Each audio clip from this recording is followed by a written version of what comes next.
What's everybody? It's Samantha. So recently I did a book review, basically books that I recommend for success, your 2 starter books, and then 4 books to get you motivated. But I think this is a high priority topic, which is employment. Okay, so we've had some employment issues. That's been a big struggle, management, employment. For me as a small business owner starting out, because I wasn't sure how to handle it. Plus, I believe you have to be able to see multiple areas of personalities to kind of decide how you want your organization to be ran. Basically, a good leader knows how to put the right people in the right places, and it is very important to your business, but more the growth of the business or being able to leverage your employees to grow the company. So I want to talk about 3 different books that I think are very beneficial for when you are starting to get a team and expand a team. Okay, so the first one that I'll actually grab the one I have here.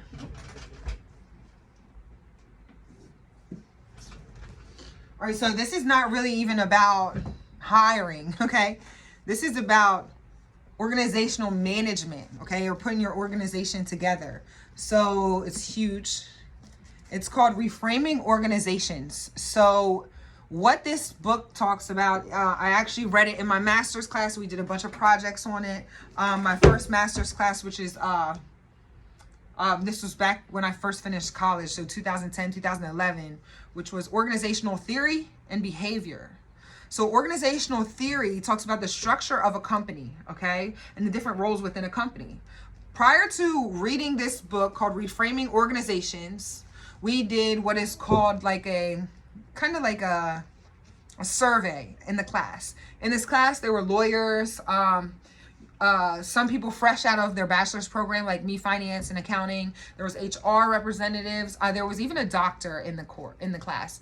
So we read this like excerpt regarding an organization. Let's, for example, it was a nonprofit organization like a YMCA, and they were having some issues with the entire company. It could have been finances, HR, management. And when we read the excerpt, everybody had to read it and then go back in and make their opinion about what was the actual problem. What's the root problem? Well, me being a finance person, or just getting a finance degree, and also my accountant my accountant, I don't know what you want to call them, classmates, we thought the same thing. The numbers are the problem. Because over the course of 4 years, we were taught to specify numbers, okay? The people that were in HR said this is an HR problem. The people. Because that's how they were designed to think. That is how they thought and what they went around every single day. And the beginning of class, we argued tooth and nail. The people that are numbers. The people that are people. The people that are like more political, we're talking about politics. And the people that are like marketing, we're talking about, these are the issues. And we all were very adamant about our position. After going through the course and reading this book and doing the projects that were presented to us from the professor, we were able to reread the same excerpt summary essay, and after learning about these 4 different viewpoints, we now were able to see every viewpoint from an organizational perspective, from the perspective of the organization, from the perspective of a management standpoint, okay? And that was, to me, this one course changed my entire outlook on running a company or just life in general. I actually learned how to just deal with people in general. It helped my sales, honestly, because I was able to see these different frameworks from different types of personalities and how they thought and how I could get them from point A to point B. And the reason why I'm saying that this is a good place to start when you're hiring and trying to find people, because if you cannot manage your organization structure and understand that you need people that think a certain way in a certain area and how they're motivated and what they can see or what they're trying to portray, you can't manage them. It is very difficult. You know, I'm obviously going to be attracted to hiring somebody that is just like me, loud, obnoxious, sales oriented, always hyper, never slows down, unorganized, right? Because we can connect on a different level. But that's not who I need. I need somebody who is organized, who keeps me in line, who's good with paperwork. So I need opposite of me, or people that can handle roles that I am not good at. What's the point of hiring 3 me's? For sales, yeah, but I need support people that can do other things that they're good at in the areas that I'm not good at. Something that I think about often is that, you know, you don't really work on the areas that you're not good at. You work on the areas you are good at. You let the people that are good at those areas that you're not good at excel in those areas. We need those type of people. We need people like that to join together and have a solid foundation. Okay. There's 2 more books, which I'm going to have to put the authors down in the comments below. Okay. So, like, this is Reframing Organization, and it's by Bowman and Deal. Okay. If you can see that at the bottom, Bowman and Deal. It's a huge book, but it was very, very beneficial for me. And, there's 2 other books. There's a book called Who Not How, and this author who is escaping me at the moment. I like all of his books. He put out a lot of them. You can get them all on Audible. I actually was referred to him by, I think it was the Bigger Pockets podcast, which is a real estate podcast, very popular. It's called Who Not How. And he talks about different people picking up jobs that you could probably do, but these people are designed to do those specific jobs, or it will help them go to their next level. So, for example, he co-authored a book with someone, and this gentleman could have done this project on his own, but he co-authored with him so he could assist him in the writing of the book, because that's what his focus was, right?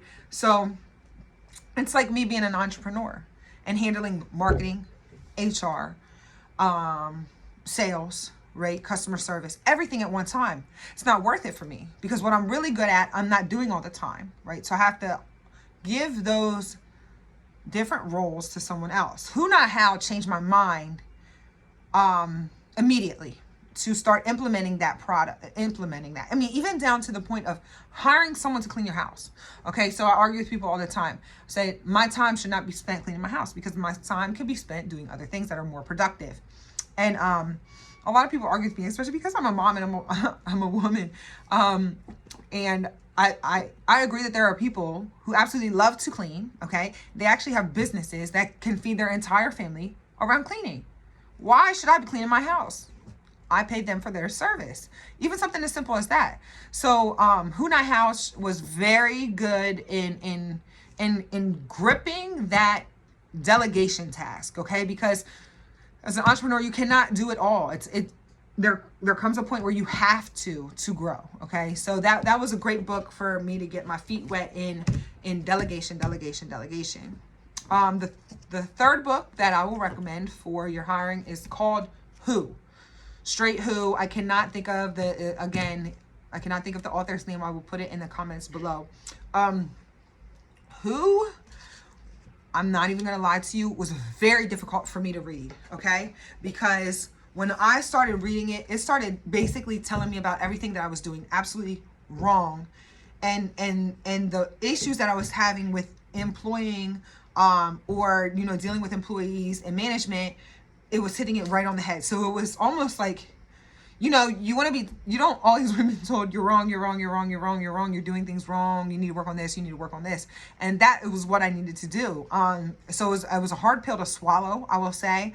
And I wrote a lot of notes on this book. It talks about how to get, one of the biggest things was giving people direction, okay? Because they don't feel like they have a culture or morals, not necessarily morals, I'll say, but culture, which is like your company motto, what your company stands for. So people have the idea of where we are going with this company, okay? and people have their job description and how it entails and how it gives back to what the company's actual mission is. So that was a big one, that it was a hard pill to swallow. I mean, I've been in business over 5 years now, and I remember when I just started, because I had to just make money. I talked to a lot of people about, you know, my organizational structure and theory, and my kind of company culture, like my business plan, and they're like, don't worry about that, it's just you now, it's just you now, it's just you now. But these were coming from people who, I won't say they were failed entrepreneurs, but they had a small business, okay, and they ran the business entirely to the point where they couldn't deal with it anymore, and they cashed out. So I think I look at business as a tool, or you know, and I don't do just one thing. I can do insurance, obviously, but I want to do business as a whole, okay? So any type of company, and how would you set up these theories or these organizations, or excuse me, the organizational chart on any type of company, why it makes sense to do that to support the mission. So that it was you know, I was taking advice from the wrong people, basically. So that's 3 books. So it's Reframing Organizations, Who Not How, and Who. And those would be 3 books that will take you a while to get through, but they will help you on your entrepreneurial journey in delegation, hiring, firing, and employment. Okay? One of, I think, is a difficult task, and especially during this time right now where COVID has caused so many people to reevaluate their life, and it's called the Great Recession, and how business owners are handling it. Because on a daily basis, I'm asking myself, are we going all remote? Should we invest in more technology versus work coming to the office? What does the workplace look like in the future? Especially, I mean, pay. Everybody's complaining about pay and benefits, and what these benefits really matter to the people, okay? So get with us if you have any other questions or anything like that about hiring, firing for your entrepreneurship, or the Great Recession. If you have any Great Recession like topics, I always ask people about what kind of benefits they want, et cetera, et cetera. So I'm curious if you guys have any insight on that you just drop it in the comments. Okay, happy entrepreneuring.